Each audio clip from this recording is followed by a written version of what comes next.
Fique à vontade. Meus irmãos, a paz do Senhor, a todos vocês que estão aqui, pessoal que está nos assistindo no YouTube, no Facebook, pessoal lá do Instagram, que Deus abençoe vocês, pessoal do Facebook do Pastor Paulo, que Deus abençoe, misericórdia, é tanta câmera, eu estou até tonto aqui, não sei para onde olhar, mas vamos pregar. Gente, eu quero agradecer o pessoal do Pastor Paulo. Pastor, muito obrigado pelo convite, uma honra conhecer o Senhor, estar aqui com o Senhor, é uma honra, uma grande responsabilidade. Infelizmente, gente, o pastor Paulo não quis me dar o esboço para me pregar nessa noite, mas eu vou pregar uma mensagem que o Pai me deu, e eu creio que Jesus vai usar o caquinho de barro nessa noite. Daniel, meu amigo, que Deus te abençoe, é uma honra estar aqui cultuando com você, Jesus continue te usando nessa graça, nesse poder. Fui muito edificado, estou sendo muito edificado, tenho sentido bastante a presença de Deus aqui nesse culto. Que Deus abençoe todos os irmãos que estão aqui, as irmãs, pastora, Deus abençoe vocês poderosamente, o Marcos, que Deus abençoe, Marcão, muito obrigado por todo o apoio. Gente, você que trouxe a sua Bíblia aí, você que traga a sua Bíblia aí, abre comigo o Evangelho de Mateus, capítulo de número 6, e o versículo é o versículo de número 5. Mateus, capítulo de número 6, e o versículo é o versículo de número 5. Se estiver aí na transmissão, pelo Facebook, pelo Instagram, nos acompanhando, escreve aí embaixo para o pessoal ver onde está o tema da pregação nessa noite. Diz assim, Mateus capítulo 6, e o versículo é o versículo de número 5. Diz assim o texto: E quando vocês forem orar, não seja como os hipócritas, pois se comprazem em orar em pé nas ruas, das sinagogas, das esquinas, a fim de serem vistos pelos homens. Em verdade vos digo que eles já receberam o vosso galardão. Mas tu, quando orares, entra no teu aposento, e fechando a tua porta, ora ao teu Pai que está em secreto, e o teu Pai que vem em secreto te recompensará publicamente. E orando, não useis de vã repetições, como os gentios que pensam que por muito falarem, eles serão ouvidos. Não vos assemelheis, pois, a eles, porque o vosso Pai sabe o que vos é necessário, antes mesmo de vocês pedirem a Ele.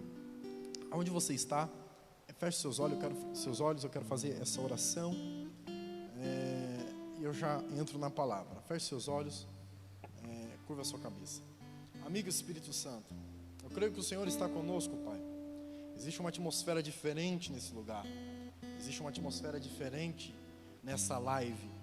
Eu creio, Senhor, que estamos distantes aqui, através de uma live, cada um que está conectado, estamos distantes através de uma rede social, mas o Espírito que aquece o meu coração para pregar a Tua palavra, é o Espírito que vai se revelar aos Teus filhos. Deus, eu não aceito a gente entrar na Tua presença e sair do mesmo jeito.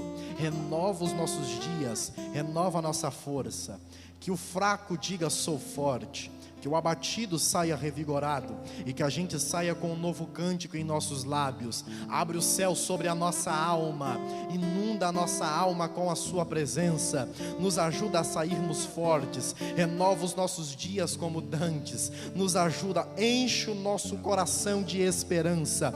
Nós precisamos do Senhor, nós precisamos da Tua presença. Se não for o Senhor que estivesse do nosso lado, os nossos adversários já teriam nos engolidos vivos, mas graças à Tua poderosa e potente mão que nos ajudou, nós escapamos como pássaro que foge do laço do passarinheiro. Nós estamos aqui talvez como Elias, sem vontade, Senhor, talvez sem vontade. Tem alguém que está me escutando, está assistindo, talvez alguém que recebeu pedradas, alguém que recebeu calúnias, uma porta fechada, mas eu creio que o Senhor é a resposta para tudo aquilo que nós precisamos.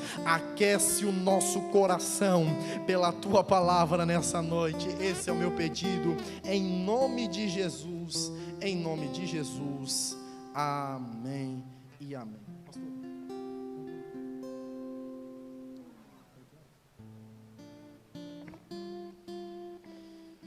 Gente, você que está com sua Bíblia aí também, abre em outro texto agora rapidinho. Quero só fazer menção desse texto.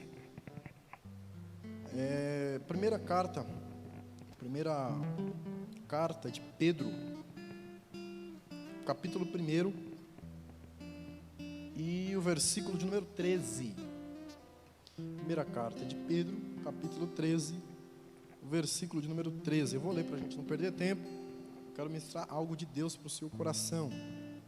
Diz assim: portanto, cingindo os lombos do vosso entendimento, sede sóbrios e esperai inteiramente na graça que se vos ofereceu, na revelação de Jesus Cristo. Glória a Deus.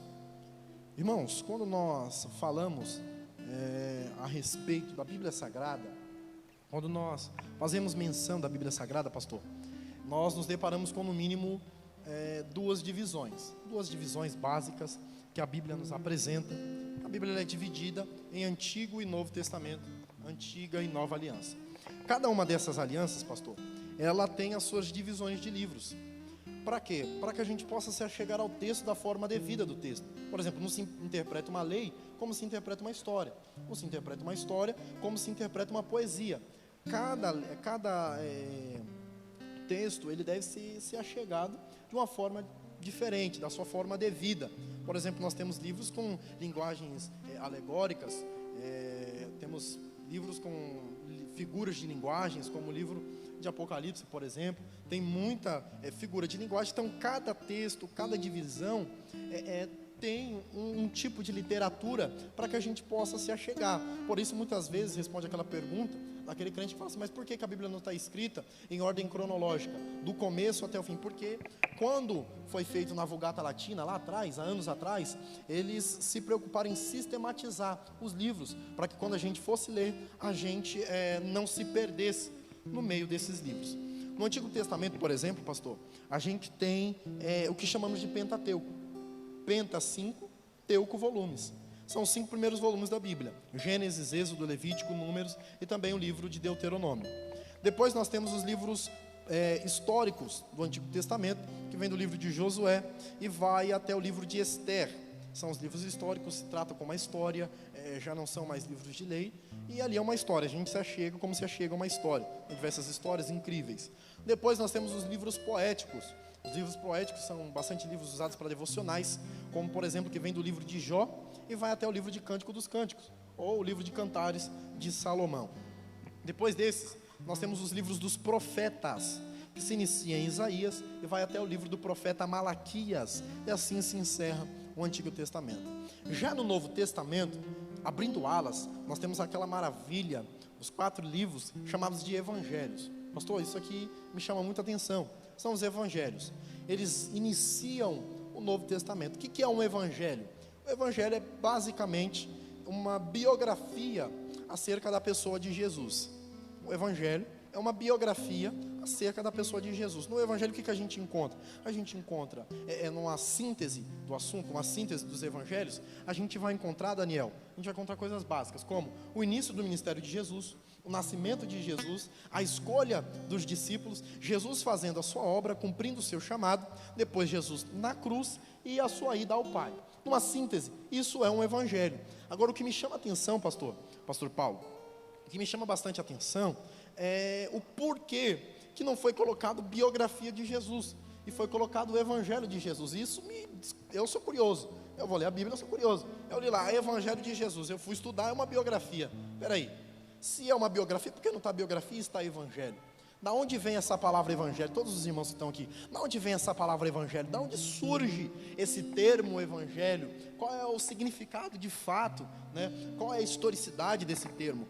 Eu pesquisando, muito curioso, essa palavra Evangelho, ela vem do latim, Evangelium, que significa boa notícia ou boa nova. É uma boa notícia, uma boa nova, um assunto novo que está chegando. Que boa notícia é essa? Por que uma boa notícia? Da onde surge esse termo boa notícia? Os historiadores vão nos dizer que esse termo boa notícia, esse termo boa nova, ou evangelho, como era dito naquela época mesmo, esse termo ele foi tirado da guerra. Antigamente, evangelho não era exatamente um evangelho, o evangelho era uma mensagem, mas o cargo que levava o evangelho era o evangelista, pastor Paulo. O evangelista era um homem que um rei ia lá, ungia um homem, ou o rei escolhia um homem a dedo e falava: olha, você vai ser o evangelista de toda essa nação. Mas o que é o evangelista? De onde ele sai? O evangelista, ele era o camarada que ele ficava na retaguarda de todo o exército. O evangelista era o camarada que ficava na retaguarda de todo o exército, pastor Paulo.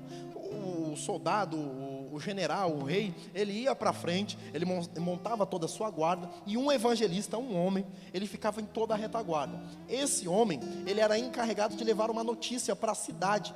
Por exemplo, se o rei ganhasse a guerra, ele voltava até a cidade e falava: olha, ele voltava bem, do jeito que ele estava, alegre. Ele falava: olha, a gente venceu a guerra, vamos preparar a cidade porque o nosso rei está vindo. E quando ele vier com os despojos, a cidade vai estar pronta para que o nosso rei venha. Isso aqui é muito forte, pastor, isso aqui é muito forte. Então vamos preparar a nossa cidade porque o nosso rei está vindo. Eu amo isso aqui, mas tem um porém. Poderia ser que a notícia não fosse boa. Se esse homem conseguisse escapar, ele voltaria, como foi o caso de primeiro livro de Samuel, no capítulo 4. A Bíblia diz que um jovem, ele volta com as suas vestes rasgadas, com os seus cabelos raspados e com terras, com a veste de pano de saco, sinal de luto, sinal de perca, de tristeza. Ele vai até o profeta Eli e diz: olha, Eli, tem um porém aqui, cara. A gente perdeu a guerra não foi eficaz, o nosso general não foi bom, os seus 2 filhos, Ofni e Finéias, eles morreram, a arca da aliança foi tomada pelos filisteus, a gente perdeu a presença de Deus, a gente perdeu a guerra. Esse é o caso de um jovem que conseguiu sobreviver e conseguiu levar a notícia até o profeta, o homem que cuidava daquela cidade, que cuidava daquele povo. Tem o caso também de quando Davi, ele estava na terra de Siclag, ele estava dentro de uma caverna, vai um homem até ele e diz: olha, Davi, a notícia que eu tenho para você é uma boa notícia. A notícia é: você agora é o rei sobre Israel, porque o rei Saul morreu, e você foi ungido, você é o rei, não tem mais para onde fugir.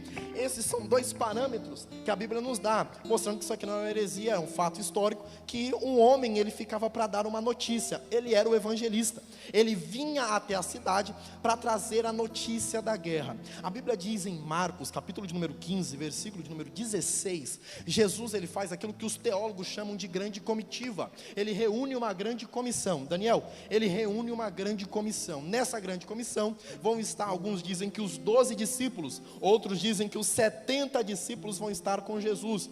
Jesus olha para eles e diz assim: ide e pregai o evangelho a toda criatura. Olha o que Jesus fala, ele reúne 12 e diz: olha, ide e pregai o evangelho a toda criatura. Mas Jesus, nós vamos pregar o quê? Que notícia é essa que nós vamos pregar? Que boa notícia é essa que nós vamos anunciar?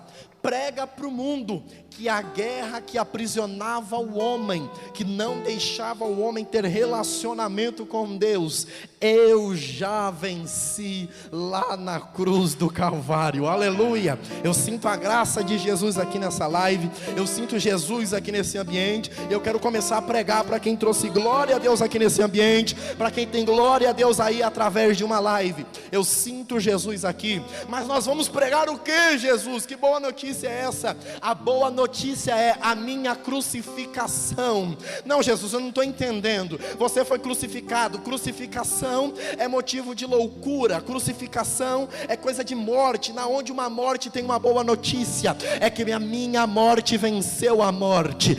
Eu morri para vencer os pecados que matavam o homem. Aleluia! Eu sinto Jesus aqui. Prega para o mundo, prega para eles, anuncia para eles que eu não sofri à toa, que as minhas pisaduras não foram à toa, que eu não fui chicoteado à toa, que as 30 moedas de prata não foram à toa. Prega para eles que eu não fui pisoteado à toa, que Judas não me vendeu à toa, que eu não gritei numa cruz à toa, que eu não sofri no Calvário à toa, que eu não sofri à toa, que eu não fiquei sofrendo sangue à toa, que as chicoteadas não foram à toa. Prega para eles que tudo isso teve um propósito, aleluia. E o propósito é trazer um relacionamento de Deus com o homem. Aquilo que aprisionava o homem já não aprisiona mais. Aquilo que aprisionava o homem já não aprisiona mais. Eu vim pregar que o verdadeiro evangelho chegou na nossa casa. O verdadeiro evangelho chegou na nossa família. O verdadeiro evangelho chegou na nossa vida. Chega de viver uma vida espiritual travada. Chega de viver uma vida espiritual rasa. Chega de viver uma vida espiritual de 2 horas de culto, que parece que esse evangelho não se manifestou. Eu não entendo, pastor Paulo. Eu não entendo um evangelho assim, que a gente vem para a igreja, vive 2 horas de culto e volta para casa do mesmo jeito. Eu não entendo um evangelho que a gente vem para uma igreja, prega uma palavra, vem para a igreja, pastoreia, canta o louvor, mas volta para casa, o pecado continua nos aprisionando, a depressão continua nos aprisionando, o demônio continua colocando a depressão na nossa alma. Mas eu vim pregar que o demônio vai ter que cair por terra. Toma na cara, demônio, porque a gente vai vencer. A morte de Jesus não foi à toa, aleluia. Alguém vai voltar a ter paz nessa pandemia. Alguém vai ter que voltar a ter paz dentro de casa. Eu estou sentindo Jesus aqui. Eu não sei como você está aí na sua casa, eu não sei o que você está passando, mas eu sei que o nosso Jesus chegou aqui. Tinha tudo para dar errado uma pandemia como essa. A porta de emprego se fechou, as coisas se fecharam, mas o nosso Jesus chegou para dizer: o céu continua aberto para quem tem o coração rasgado na presença dele. Aleluia, glória a Jesus. Eu estou sentindo Jesus aqui. Eu estou sentindo Jesus aqui, pastor. Eu sinto o céu aqui. As pisaduras de Jesus não foram à toa. Tudo que Jesus passou não foi à toa. Teve um motivo, teve um propósito. Tudo aquilo teve um propósito. Então, basicamente, isso é o evangelho. Essa é a boa notícia que a gente anuncia. É por isso que está evangelho. A palavra evangelho já é uma mensagem tremenda. Muito obrigado, pastor. Eu falei que hoje não ia suar. Falei que hoje eu não só ia, sabe? Aquele culto coach, sabe? Não dá para ser coach não, pastor. Eu sou pentecostal. Irmão, esse é o evangelho. Basicamente, os evangelhos estão nessa síntese. O evangelho de Mateus, o evangelho que a gente leu aqui no início, pastor Paulo. Esse evangelho, ele é dado como o evangelho do reino. É o evangelho do reino dos céus. A palavra reino dos céus, no evangelho de Mateus, ela aparece 32 vezes. 32 vezes a palavra reino dos céus vai aparecer no evangelho de Mateus. Numa conta básica tem 28 capítulos. E 28 capítulos, 32 vezes aparece. De um jeito básico, é como se em cada capítulo Mateus ele mencionasse o reino dos céus. Por quê? Porque Mateus, quando ele está escrevendo diretamente para os judeus. Ele está querendo mostrar para os judeus que Jesus ele era o Messias. Mateus ele está querendo mostrar para os judeus que Jesus ele era o Messias, aquele que veio, aquele que os profetas tantos profetizaram, aquele que veio para cumprir tudo aquilo que o próprio Deus tinha falado, que esmagaria a cabeça da serpente. Jesus era o camarada, Jesus é o cara, Jesus é o Cristo, Jesus é o Messias, Jesus é aquele que os judeus tanto esperam. Mateus ele escreve nesse intuito. Numa síntese bem rápida, para a gente não perder tempo aqui, o evangelho de Mateus ele é dividido em 2 partes. Ele é dividido em 2 partes. A primeira parte, ela está no capítulo 4, a partir do versículo de número 17.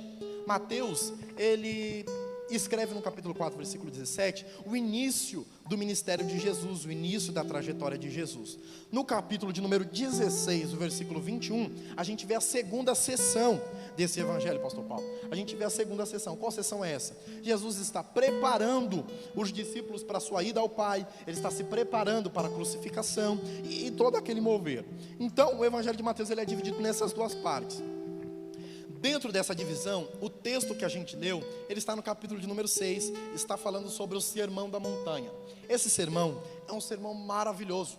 Os teólogos disseram que se a gente perdesse toda a Bíblia, salvo engano foi John Stott ou John Wesley, que disse que se nós perdêssemos toda a Bíblia, nós ficássemos só com o Sermão da Montanha, a gente entenderia aquilo que Deus queria para o homem. Por quê? Porque aqui, nesse sermão, Jesus ele vai falar de todos os princípios do reino. Ele vai falar de tudo aquilo que o Pai requer para aqueles que estão servindo do reino, para aqueles que querem servir o próprio Deus no reino. O que me chama a atenção nesse sermão é que Jesus ele escolhe os 12 discípulos. Lucas vai nos registrar no capítulo número 6. Ele diz: olha, Jesus escolheu os 12 discípulos, subiu até o alto de um monte. Não é registrado que monte é esse, mas ele sobe até o alto de um monte, e lá no alto desse monte ele começa a pregar para os 12. Enquanto Jesus está pregando para os 12, lá embaixo no pé do monte, pastor, está se reunindo uma grande multidão.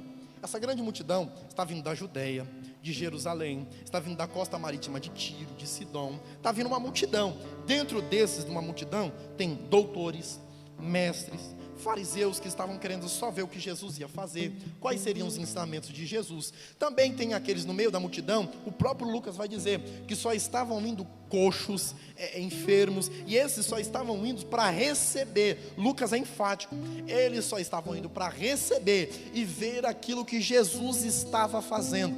Eles só estavam indo para receber e para ver, para anotar aquilo que Jesus estava fazendo. Então vamos por partes. Jesus primeiro escolhe os 12.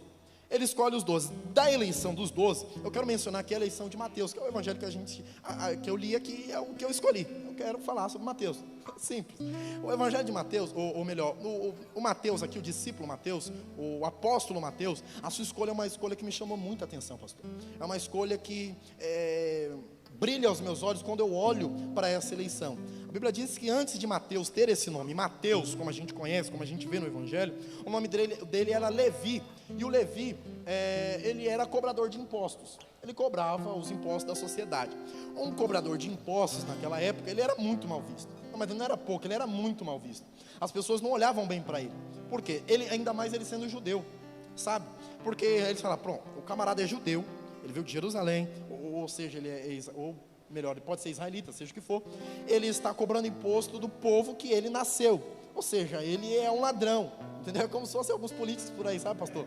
Sabe, que entra na política e está roubando do próprio povo. Era mais ou menos assim que o cobrador de impostos ele era visto. Então o Mateus ele não era bem visto na sociedade porque ele era um cobrador de impostos. Ou melhor, o Levi. Para alguns, ele era só um Levi. Nasceu na casa da mãe do Levi, eu vi ele nascer, eu vi como ele foi criado. Para outros, ele era só o cobrador de impostos, o camarada que ninguém gostava dele, porque ele cobrava, ele roubava, ele não era bem visto.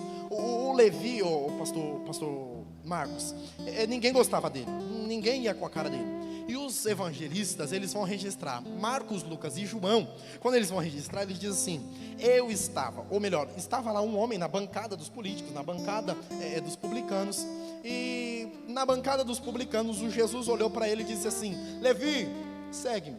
O Levi largou tudo e começou a seguir Jesus. Outros vai dizer assim, olha, estava um publicano, na bancada dos publicanos, o Jesus olhou para eles e disse, ô publicano, me segue. O publicano largou tudo, largou o ofício, largou toda a história que ele tinha antes e começou a seguir Jesus. Só que Mateus, salvo engano, no capítulo 9, ele começa a registrar a forma que ele foi chamado. Presta atenção nisso aqui, que isso aqui é muito profundo. O próprio Mateus vai contar a experiência pessoal de como Jesus chamou ele. Isso me deixou com os olhos brilhando, porque a Bíblia diz, Mateus diz que Jesus ele estava chegando. Mateus estava lá na bancada dos publicanos, alguém estava falando que ele estava roubando imposto, alguém estava falando que era só o Levi. O Jesus está chegando até ele e diz, olha, ô Mateus, segue-me. Isso me chama muita atenção. Ele olhou e disse, Mateus, segue-me. Mas peraí, ele ainda era publicano, ele ainda era Levi. O Jesus olhou para ele e disse, Mateus, segue-me. Não, isso me chama muita atenção.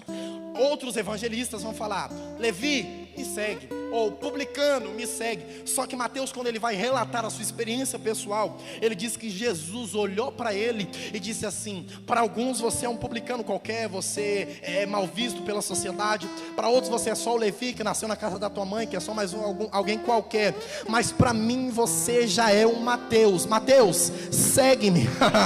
Porque Jesus ele tem essa ótica, ele olha para o começo já sabendo como vai ser o final. Ai, eu sinto de pregar aqui nessa noite.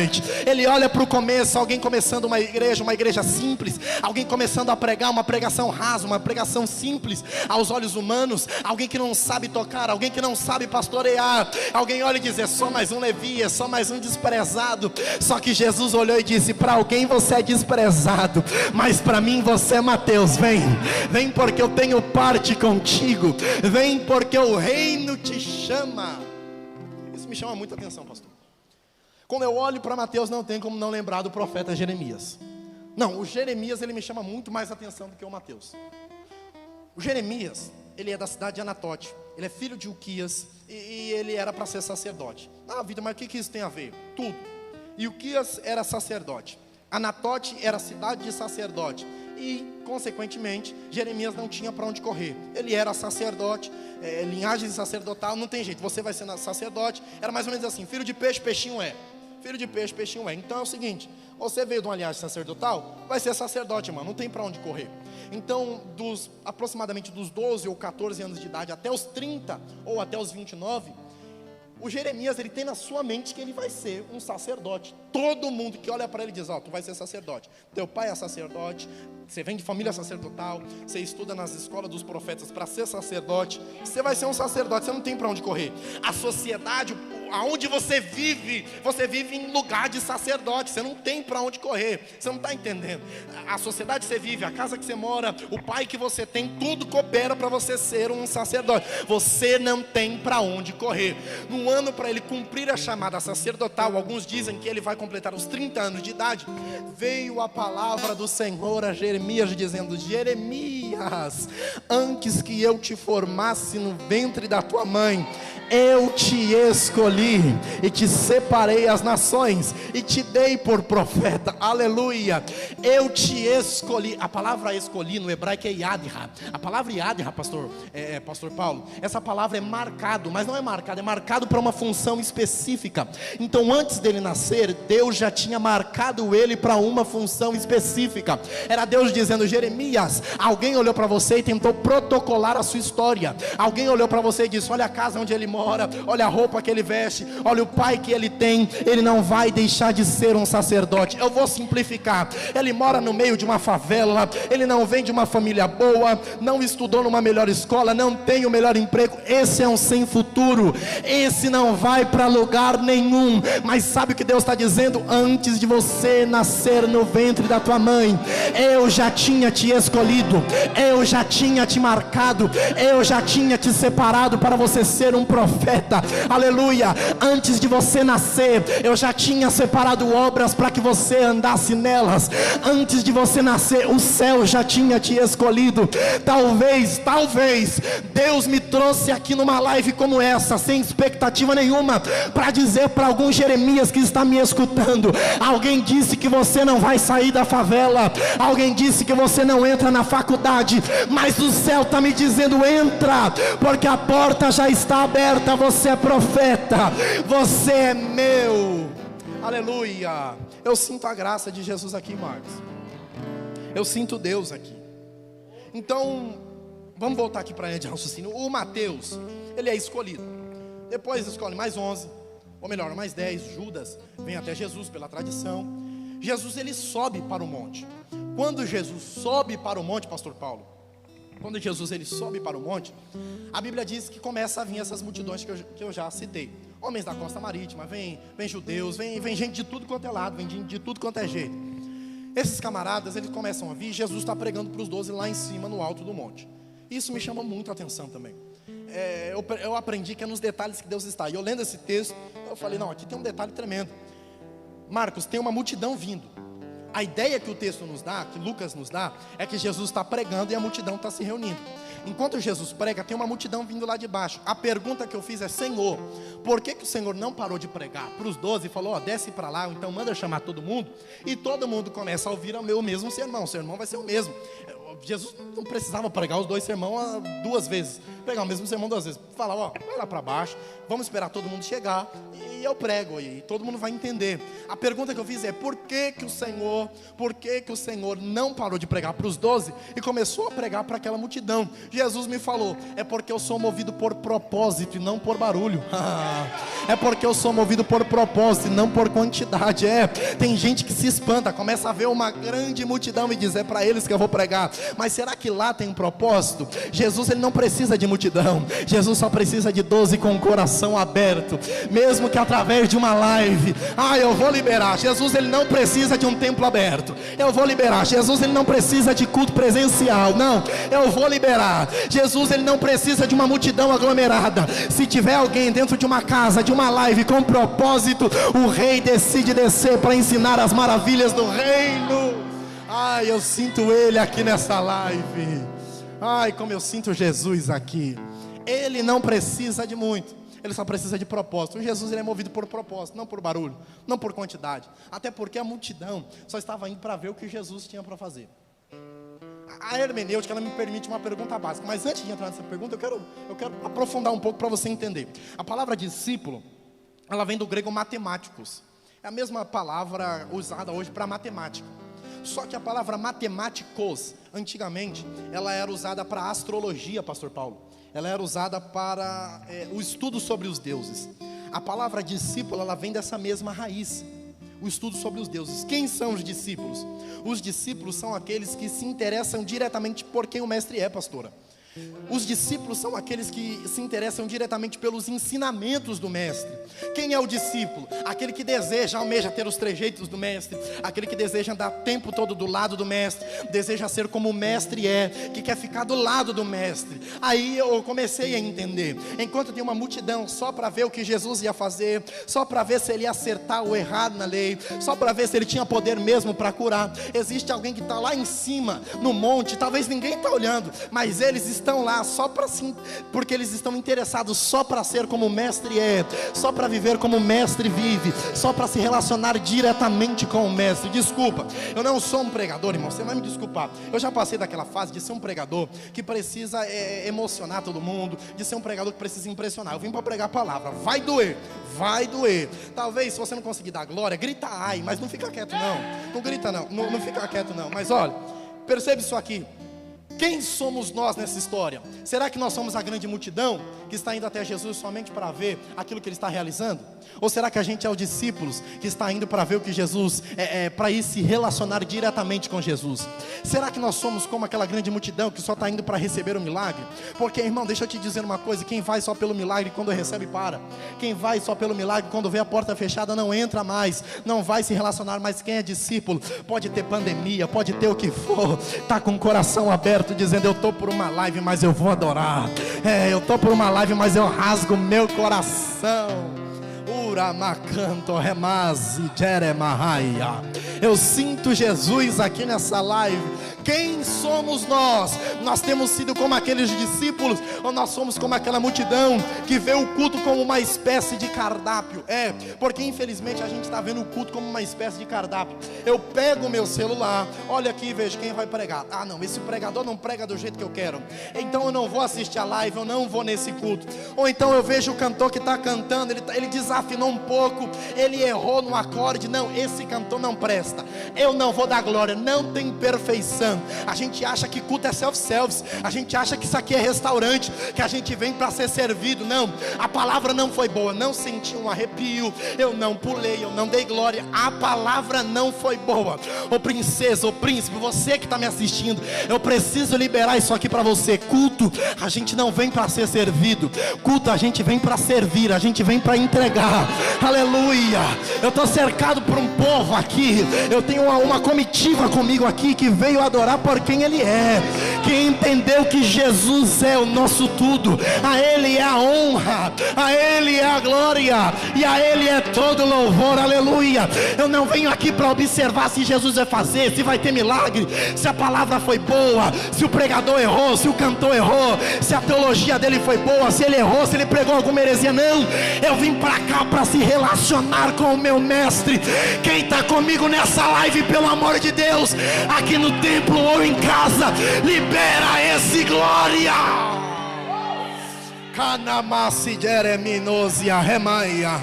Camando remícia, remaraia. Irmão, desculpa, eu vou ter que quebrar um pouco da ética aqui nessa noite. Eu vou ter que quebrar um pouco da ética aqui nessa noite. Jesus veio nessa live dizendo: entra nessa comunhão. Entra nessa comunhão, porque o céu tem parte com você. Ai, Jesus, eu estou sentindo Ele aqui. Eu estou sentindo Ele aqui. Não, a gente não veio para uma live como essa. Eu não acredito, irmão, que você veio para uma live como essa só para ver a oração do pastor, só para receber uma profecia. Se eu fosse você, eu aproveitava enquanto ainda tem fôlego, para dar glória para quem merece glória. Eu vim rasgar o verbo aqui nessa noite, pelo amor de Deus. Solta esse glória. Ah, Jesus, solta esse dom de Deus aí dentro da tua casa, pelo amor de Deus. O diabo achou que só porque era uma live ele ia enterrar aquilo que Deus te deu. Mas solta essa língua estranha onde você está, pelo amor de Deus. O diabo não vai enterrar a tua chamada. O diabo não vai enterrar o seu sonho. Eu sinto Jesus para pregar aqui. Aleluia. Os discípulos eram aqueles que se relacionavam por quem Jesus era. Esses eram os discípulos. Tem uma atmosfera diferente aqui, pastor. Eu sinto Jesus aqui. Jesus, ele prega para os 12. Quando ele está pregando para os 12, ele começa de uma forma bem extraordinária. Ele começa de uma forma que me chama muita atenção. Marcos, ele começa falando sobre as bem-aventuranças. Só nas bem-aventuranças, pastor, dá para a gente fazer uma imersão aqui. Dá para a gente ficar aqui a noite toda. Mas eu quero uma só. Eu quero falar uma só porque Deus toca no meu coração para falar isso. A palavra bem-aventurança vem do grego makarios, que significa felicidade ou feliz. Esse makarios, os gregos, os filósofos, os entendidos, os sábios da época, essa palavra ela só era utilizada para uma felicidade que um Deus poderia entregar. Não tem a palavra amor que tem diversas diversificações? O amor de irmão, o amor de Deus. A palavra makarios, ela significa felicidade ou feliz, mas é uma felicidade, não é uma felicidade qualquer. Champlin vai nos dizer que essa felicidade é uma felicidade que somente os deuses poderiam entregar. Jesus, quando ele começa o seu sermão, ele diz: bem-aventurado, bem-aventurado, feliz. Feliz é o homem. Não é qualquer felicidade. É a felicidade que só um Deus pode entregar. Bem-aventurados são os pobres de espírito. O pobre de espírito é feliz. O pobre de espírito tem a felicidade de Deus dentro dele. Essa palavra pobre, ou pobre de espírito, a ideia que se tinha, a compreensão que se tinha na época, MacArthur vai nos dizer que era como se fosse de um mendigo, que nunca se satisfaz com a condição que ele está. Todo dia ele está na praça pedindo uma esmola. Por exemplo, ele está hoje na praça dizendo: olha, eu quero esmola. Amanhã ele está na mesma praça falando: olha, eu quero esmola. No outro dia ele está na mesma praça dizendo: eu quero esmola. Ele não se contenta. A ideia de pobre é essa. Ele está todo dia inconformado com a situação que ele está. Ele sempre quer mais. Jesus, ele diz: bem-aventurado, ou seja, Deus faz ele feliz. O pobre, mas é qualquer pobre? Não, é o pobre em espírito. Escuta isso aqui, pelo amor de Deus. Espírito, a palavra espírito aqui está com E minúsculo, falando do espírito do homem mesmo. O espírito do homem é o que faz o homem se relacionar com Deus, porque Deus é espírito e importa que os verdadeiros adoradores o adorem em espírito e em verdade. Ou seja, Deus é espírito. Para eu me relacionar com Deus, eu tenho que me relacionar no meu espírito. A ideia de Jesus é: bem-aventurado os pobres de espírito. Sabe aquela pessoa que ela não se conforma? Ô pastor Paulo, sabe aquele irmão que você compra uma pizza para ele, ele come, mas ele come a pizza inteira. Aí você fala assim: rapaz, encheu? Ele fala: não, quero mais. Sabe, ele não se conforma. Os vasos estão se identificando aí, ó. Sabe, há uma pessoa que ela sempre quer mais. A ideia de pobre de espírito é exatamente essa. eu não me contento com aquilo que Deus dá somente em 2 horas. Pronto. Eu não me contento somente com 2 horas de culto. Esse é o pobre de espírito. É aquele que entende que Deus ele não é somente o momento do louvor.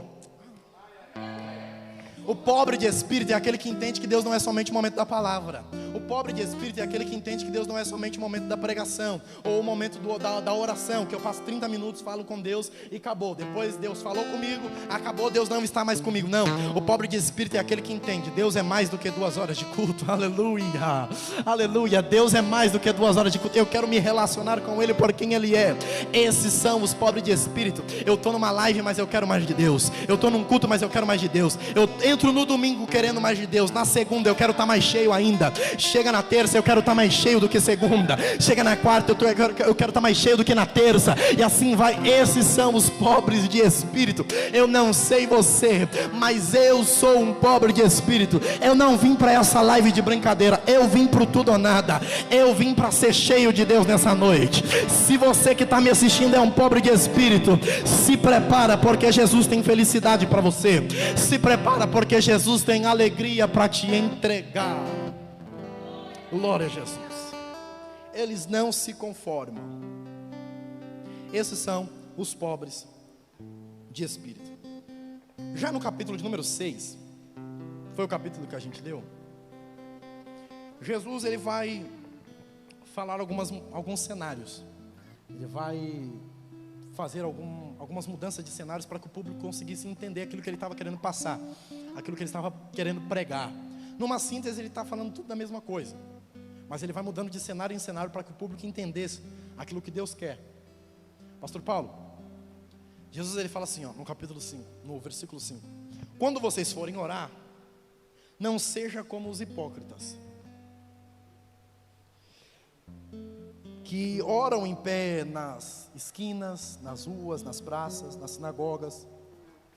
Mas a finalidade dessas orações é para serem vistos pelos homens. Quem Jesus está chamando de hipócrita? Primeira coisa que a gente precisa fazer, quem Jesus está chamando de hipócrita? Jesus está chamando os fariseus, ou os escribas, obrigado, ou os escribas, os mestres, os doutores da lei. Existia uma seita farisaica que era tão grande. Fariseu significa separado. Eles entendiam, eles tinham essa compreensão. Nós somos separados. Quem não anda com o fariseu não tem Deus, não tem, sabe? Era uma panelinha. Quem não anda com a gente não está com Deus, não sabe? Esse tipo de gente. Tem. Aí, dentro das seitas, dentro dos segmentos dos fariseus, tinha um que me chamou muito a atenção. Eu estava estudando uma carta no manual bíblico.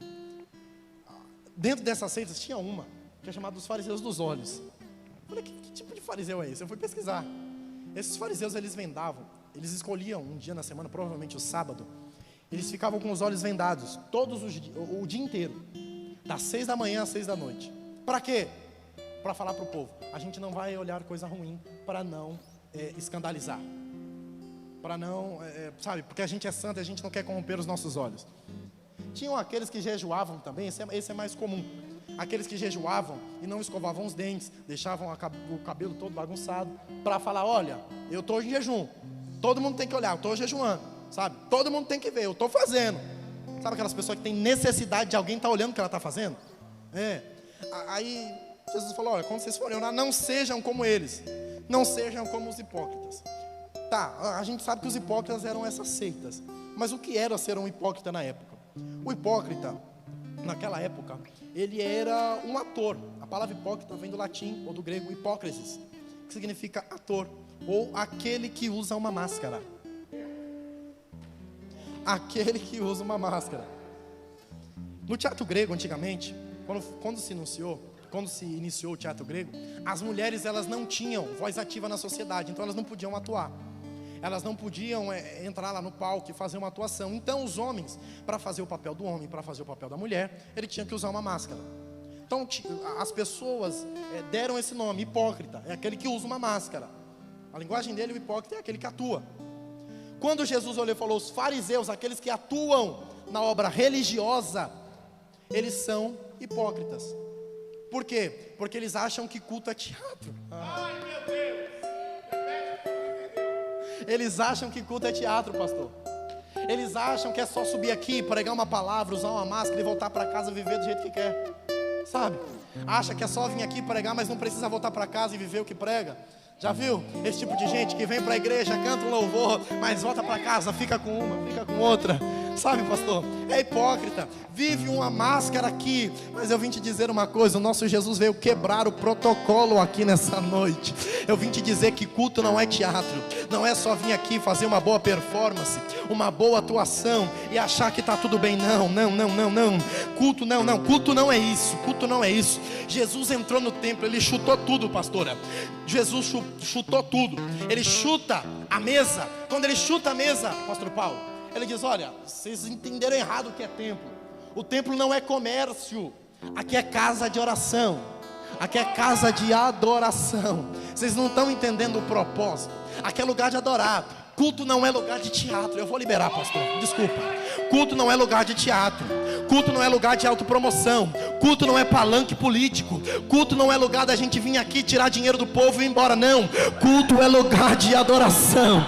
Culto é lugar da gente rasgar o coração. Culto é lugar que a gente entra fraco e sai forte. Isso é culto. Eu vim pregar para alguém que Jesus quer que você se relacione com Ele por quem Ele é, sem máscara. Porque Ele também quer se relacionar com você por quem você é. Culto não é teatro. Não é uma apresentação. Não é viver aqui do jeito que quer e sair. Não. Isso aqui é coisa séria, irmão. Jesus, ele pregando, ensinando, ele falou: ó, não sejam como os hipócritas. Por quê? Porque vocês vão estar na casa de Deus com o motivo errado. Segundo motivo, já vos digo que eles já receberam o vosso galardão. Eles já receberam o vosso galardão. Eu vou liberar a segunda palavra. Posso pregar, pastor? Pronto, eita glória. Vou liberar. Eles já receberam o vosso galardão. Entende isso aqui? Quando eu vivo através ou atrás daquilo que as pessoas vão me entregar, eu só vou receber até onde as pessoas podem me entregar. Quando eu vivo em prol da fama, eu só vou até onde a fama me leva. Quando eu vivo em prol do dinheiro, eu só vou até onde o dinheiro me leva. Quando eu vivo através ou em prol daquilo que as pessoas podem me entregar, eu só vou até onde as pessoas me entregam. Mas quando eu vivo aquilo que Jesus tem para mim, Paulo ele vai escrever dizendo: o olho não viu, o ouvido não ouviu e nem subiu ao coração dos homens. É isso que Deus tem preparado para aqueles que o amam. Aleluia. Talvez tem muita gente que está aí pelo motivo errado. Eu não sei qual foi o seu motivo aqui. Eu não sei se o seu motivo de entrar nessa live é só para ver, é só para o seu pastor ver que você está na live, que você não faltou no culto. Eu não sei se é só para você ver como vai ser a pregação do pregador, como vai ser a atuação do cantor. Eu não sei, mas eu sei que quem veio para receber vai receber.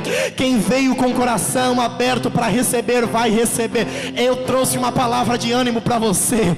Você vai viver tudo aquilo que Deus tem para você, queira o homem ou não, queira o governador ou não, queira o que for, seja o que for. Pode passar céu, pode passar terra, mas as promessas de Deus sobre a tua história, sobre a tua vida, não hão de passar. Glória a Jesus. Eu estou sentindo Jesus aqui.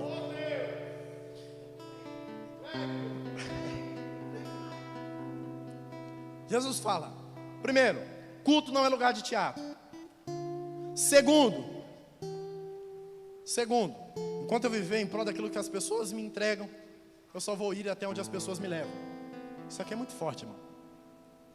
Terceiro, Jesus fala assim: quando vocês forem orar, entra no teu quarto, fecha a tua porta e ora ao teu pai que está em secreto. O teu pai que te vê em secreto te recompensará publicamente. Eu já vou encerrar, já está dando meu tempo, misericórdia. Ore ao teu pai que te vê em secreto, e o pai que vem em secreto te recompensará publicamente. Jesus ele está fazendo aqui, pastor, uma mudança de cenário. Qual mudança é essa? O primeiro cenário é o cenário público. O segundo cenário é o cenário secreto. Qual que é a intenção de Jesus? A intenção de Jesus é falar que eu não posso orar publicamente? Não. Senão as orações que a gente faz na igreja, as orações que a gente faz nos nossos lares, não é uma oração válida. A ideia de Jesus não é essa, que eu só posso adorar enquanto as pessoas, sem as pessoas me olharem. Não. A ideia de Jesus no orar em secreto é que no secreto não tem espaço para usar máscara. No secreto não tem espaço para teatro. A ideia dele é quando vocês forem se relacionar com Deus, você tem que entender. Deus, ele quer se relacionar diretamente com você. Deus, ele quer se relacionar diretamente com você. Deus, ele não quer se relacionar, vou liberar. Deus, ele não quer se relacionar com a sua máscara. Vou melhorar. Deus não quer se relacionar com o seu talento. Deus não quer se relacionar com a sua voz. Deus não quer se relacionar com a sua roupa. Deus não quer se relacionar com as suas finanças. Deus quer se relacionar com você. Em alguns lugares, talvez em alguns lugares, pastor, a gente só entre se a gente tiver uma boa oratória. Talvez em alguns lugares a gente só vai se a gente tiver uma boa teologia. Alguns serviços a gente só entra, Marcos, se a gente tiver um bom currículo, se a gente tiver cursado uma boa faculdade. Alguns lugares a gente só canta, Daniel, se a nossa voz for boa, se a gente tiver um bom contato. A gente só entra se tiver um bom network, como é dito hoje. Só que Jesus não precisa desses protocolos para nós se relacionarmos com Jesus. A gente não precisa ter a roupa do ano. A gente não precisa ter o discurso do ano. Jesus, o próprio Deus, ele vai falar na carta de Samuel, quando vai ter a eleição de Davi, ele olha e diz: olha, eu não vejo como o homem vê. O homem olha para a aparência, o homem olha para o sapato, o homem olha para a roupa, o homem olha para a faculdade, mas eu olho para dentro do coração. Se o homem tem um coração aberto, eu me relaciono com ele. Davi entendeu esse propósito. Deus quer se relacionar com quem tem sinceridade. A palavra sinceridade vem de um termo que é sincera. Quando os vasos eram confeccionados, pastor, colocavam-se ceras em volta dos vasos, nos vasos que tinham se rachados, porque a cera cobria as rachaduras. As ceras cobriam as rachaduras. A palavra sinceridade vem desse termo, sem cera. Quando Deus fala que Ele quer sinceridade, Ele está falando: mostra as rachaduras, mostra quem você é de verdade. Jesus não tem medo de quem você é. Eu vou liberar.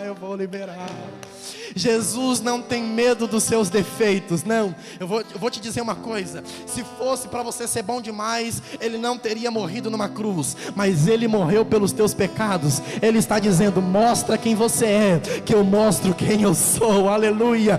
Mostra quem você é, que aí você vai entender a graça. Você até é pequeno, mas eu sou grande. Você não pode, mas eu posso. Você não tem, mas eu tenho. Você é falho, mas eu sou perfeito. Aleluia. Sem cera. Davi entendeu esse propósito. Eu vou encerrar aqui. Davi entendeu esse propósito. Davi tinha pecado, mas o pecado de Davi não foi um pecado qualquer, pastor. Não, foi um pecado assim absurdo. A Bíblia diz que no tempo dos reis irem para a guerra, Davi ficou em casa, porque toda vez que eu fujo do propósito, o resultado é pecado. Davi, ele ficou em casa. Em casa, ele vai para a janela, ele vê uma mulher bonita, atraente, se deita com ela. Só que depois ele descobre que essa mulher não é uma mulher qualquer, de um dos homens dos seus exércitos, homem de destaque. Ele engravidou ela. Depois de ter engravidado ela, ele tentou matar o camarada. A sangue frio não conseguiu, matou na guerra. Fala para ele ficar na frente do exército, tenta matar ele. Davi mata o camarada, trai o próprio povo, trai o próprio exército, pega uma mulher que não é dele, e achou que tudo ia ficar bem. Achou que, ia ficar tudo bem. Só que Deus, ele não divide a sua glória com ninguém. Tem uma coisa que Deus não divide, a sua glória.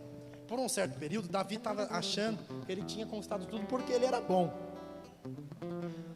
Aí o profeta Natan bate na porta de Davi e diz: Davi, tu pecou. Escolhe, o que você quer que aconteça com você? Davi olhou para ele e disse assim: olha, eu quero que a mão de Deus não se aparte sobre a minha vida, porque eu prefiro sofrer na mão de Deus do que na mão dos meus adversários. Ele entendeu o que Jó falou: as mãos que amassam são as mesmas mãos que moldam, as mãos que ferem são as mesmas mãos que curam. Eu prefiro sofrer na mão de Deus. Quando ele fala isso, ele rasga suas vestes, entra no seu quarto, joga a coroa de lado, deixa o trono livre, sem estar sentado no trono, e começa a fazer uma oração. O Salmo de número 51. Eu vou encerrar aqui, irmão. Fica nessa live, pelo amor de Deus, e pega isso aqui. Ele inicia o Salmo de 51, dizendo: Deus, somente contra ti eu pequei, mas apaga dos teus olhos as minhas iniquidades. Olha a sinceridade, eu pequei. Ele está mostrando. Ele começa a desenrolar, dizendo: olha Deus, purifica-me com isopo, porque se a tua mão me purificar, eu ficarei limpo, e ficarei mais branco do que a neve. Só que no verso de número 10, Davi ele está pregando, Davi ele está orando a Deus e diz: Deus, é o seguinte: não retires de mim o teu espírito, e não me lances fora da tua presença. Eu amo isso aqui, cara. Você precisa pegar isso aqui. Não retires de mim o teu espírito, e não me lances fora da tua presença. Aleluia. O que Davi está dizendo é: Deus, eu até sei viver sem trono. Deus, eu até sei viver sem coroa, eu até sei viver sem subordinado, eu até sei viver sem as regalias de um reinado, mas sem a tua presença eu não sei viver. Eu sou falho, sou pecador, mas me purifica e não tira a tua presença da minha vida. Aleluia. A presença de Deus, o teu pecado não vai te definir, o teu pecado não vai te parar. O nosso Jesus tem perdão para liberar para a tua vida, para a tua história nessa noite. O céu manda dizer para alguém nessa live: o pecado não vai te parar, o coronavírus não vai te afastar da presença de Deus. Aleluia. As portas estão fechadas, mas o céu está de braços abertos para receber a tua oração. Recebe dessa presença que Jesus tem para você nessa noite. Aleluia. Quero fazer uma oração com você. Quero fazer essa oração com você. Davi entendeu que Jesus, Deus, Ele só quer se relacionar com um coração sincero. Essa foi a diferença de Davi para Saul. Davi era sincero, Saul era prepotente. Deus não despreza um coração contrito e quebrantado na tua presença. Aonde você estiver, feche seus olhos, coloque a mão nos seus corações. Coloque a mão no seu coração. Eu quero orar por você. E eu creio que Jesus vai te curar. Pai, a tua palavra foi pregada, Senhor, com base naquilo que o Senhor me entregou. Nenhuma vírgula a mais, nenhuma vírgula a menos.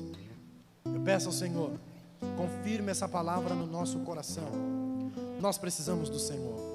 Aonde essa oração chegar, aonde essa palavra chegar, seja agora, seja gravado, seja por um compartilhamento, Deus, o meu pedido é que a tua presença queime no coração desse ouvinte, que a tua presença fique conosco, porque é da tua presença que nós precisamos. Senhor, nós somos uma geração de Davi.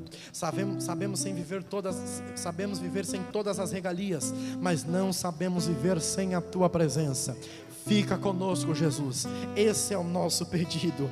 Esse é o nosso pedido. Recebe essa palavra em nome de Jesus. Amém e amém. Glória a Deus.